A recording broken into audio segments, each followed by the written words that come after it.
Менің атым Дилан. Білесіңдер ме? Мен артынан ерген лақап аттар аз емес. Бэтбой, ботқа, маубас дегенде етім үйреніп кеткен.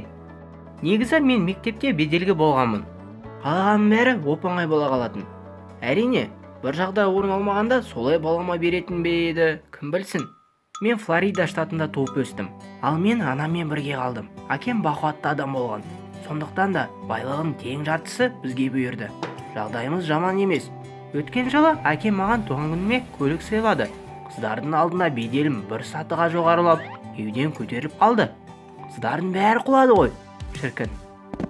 Өзім де сымбатты жігітпін. Ешқандай қыз маған жоқ дей алмайды. Мектепте баскетбол командасының капитаны болғанмын. Черлдингке қатысатын қыздардың бәрімен кездескен шығармын. Bir кездері сары шашты Мелани есімді қызбен кездесіп жүрдім. Өте көрікті.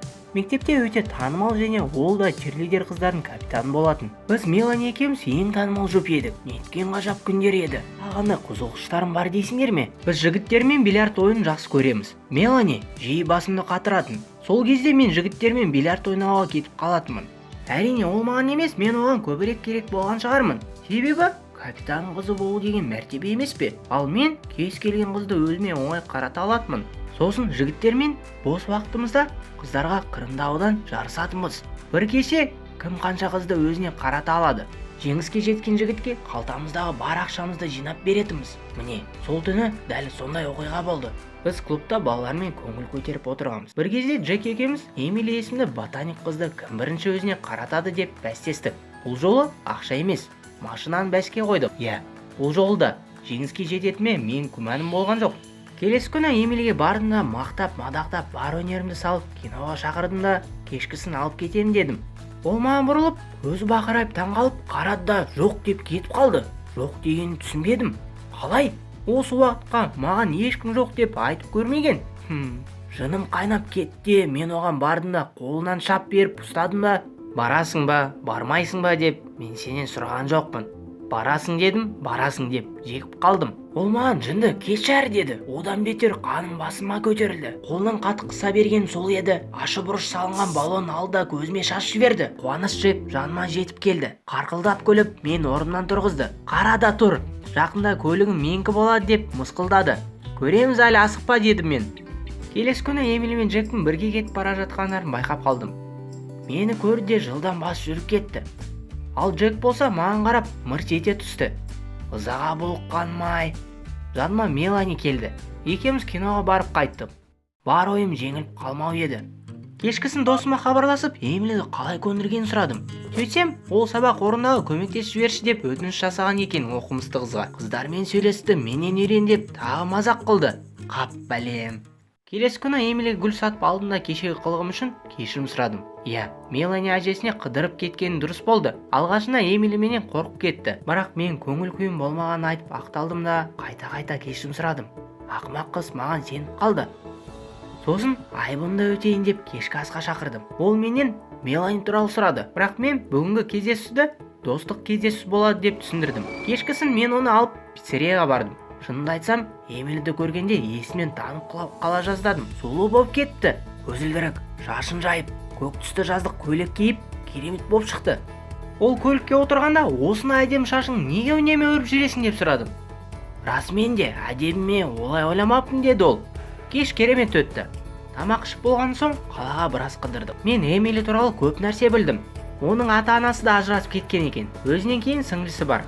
Жексенбі күні анасына ауруханаға барып, үйден жууға көмектесетін және үйдің шаруашылығын өзін атқаратын айтты. Шынымды айтсам, өзім періштеге ұқсаттым. Эмили мені әке-шешем туралы да сұрады. Олардың ажырасып кеткенін жайында ешкім білмейтін, тіпті Мелани да. Бірақ мен Эмилиге айтқым келді. Неге екенін білмеймін. Эмили мен ойлаған әлде қайда көңілді, қалжыңға жақын болып шықты. Оның айтқан әңгімесі өте қызықты. Біраз уақытқа дейін досым екеуміздің арамыздағы бәсті ұмытып кеткен сияқты болдым. Эмили мен өткізген кеш сондай ұнады маған. Мен оны үйіне дейін шығарып салдым. Ертесі күні мектепте кездестік. Джек екеуміз жаттығуға бара жатқан кезде Эмили алдымыздан шықты. Джек кешегі кездесу естіп алғаннан кейін алдымызды орап, оны серемдеп қайтуға шақырды. Сосын мен оған ұсыныс жасадым. Джекке бір қарады да маған өз келісімін берді. Бұл кешті де екеуміз бірге өткіздік. Кездесулер күн сайын жалғаса берді. Мен Эмилимен жақынырақ танысқан сайын оған деген сезім күшейе берді. Мен онымен бірге болуды қаладым. Әрине Джек қарап қалсын ба? Ол болған жағдайдың бәрін Меланиге жеткізіп барыпты. Менің қызым ашуланып жетіп келді. Сыныпқа кіріп келіп, Эмилиге бас салды. Әрең дегенде ажыратып алдым. Эмили жылап әжетханаға жүгіріп кетті. Бәрін көзінше Мелани екеуміз қатты ұрысып қалдық. Мен оған не болғанын түсіндіруге тырысып көріп едім, бірақ ол шапалақтан тартып жіберді де сыныптан шығып кетті. Бетімді уылдап Джекке қарасам, ыржиып отыр екен.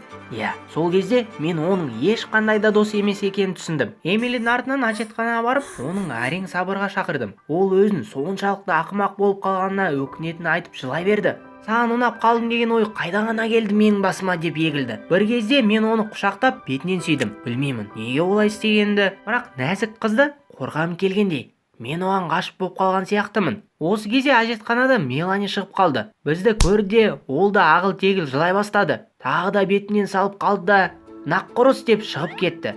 Эмили екеуміз махаббатымыз туралы өсек тез тарап кетті. Бірақ маған бәрібір еді. Мен үшін Эмили екеуміздің бірге болғанымыз маңызды еді. Осылайша біз екеуміз қыз бен жігіт сияқты кездесетін болдық. Бұрынғыдай өмір сүргім келмейтінін түсіне бастадым. Яғни көрінген қызға жабысып, қырындап, көңіл көтеріп, уақытымды бос өткізуден жиіркенетін болдым. Айтпақшы, мен Джекимен арамыздағы уәдені бұзып, бұдан былай мұндай ойын ойнамайтынымды айту үшін оның үйіне бардым. Бірақ ол үйінде жоқ екен. Бұл жақсы белгі емес. Мен бірден Эмилидің үйіне бардым. Сөйтсем, Джеки екеуі бір нәрсені талқылап отыр екен. Қатарына жақындап барсам, Джек екеуміздің бәстескенімізді айтып қойған екен. Сүйінші сұрағандай, сол бейне жазбаны көрсетіп тұр. Жігіттер жазып алған екен. Эмили көзіне жас толып маған қарады да кет деді де үйіне кіріп кетті. Жүрегім аузыма тығылып, қатты ашумен Джекті салып қалдым. Сол төбелестен кейін екеуміз араласпай кеттік. Міне, мен сүйікті қызымнан да, достарымнан да, Меланидан да айырылып қалдым. Одан асқан қандай қиындық болуы мүмкін? Бірнеше күннен кейін анам мен көңілсіз жүргенімді байқап, не болғанын сұрады. Мен анама бәрін бүкпесіз айтып бердім. Анам маған өз-өзіңді қолға алып, махаббатың үшін күрес деп кеңес берді. Мектепте би кеші өтетін болды. Мен Эмилиді көрем деген үмітпен би кешіне бардым. Оны көрдім. Джектің жанынан көрдім. Жанына жетіп бардым да жұдырығымды түйіп, быт-шытын шығарайын деп едім. Эмили араға түсті. Сосын көліктің кілтін алдым да бетіне лақтырдым. Сен жеңдің, құтты болсын деп бұрылып шығып кеттім. Демек сен осылай көлігіңді біреуге бере саласың ба деп артынан қуып жеткен Эмили. Мен жеңілдім. Сен қалайша жеңілдің? Сендер мен махаббатыма бәстескен едіңдер ғой. Ендеше жеңсеңкі. Дегенде мен сенер-сенбесімді білмей тұрып қалдым. Демек Эмили маған ғашық. Мен оны құшақтап кешірім сұрадым. Әрине, ол мен кешірді. Маған сенетінін айтты. Маған одан басқа ештеңе керегі жоқ. Сол оқиғадан бері 1 жыл өтті. Екеуміз колледжге оқуға түсуге дайындалып жүрміз. Менің сұрауым бойынша ол енді шашын жайып жүретін болды. Және көзілдіріктің орнына линза тағады. Айтпақшы, Джек менің көлігімді қайтарып берді. Ұяты бар жігіт екен. Достар, менің оқиғам ұнаса, лайк басып, пікір қалдырыңыздар.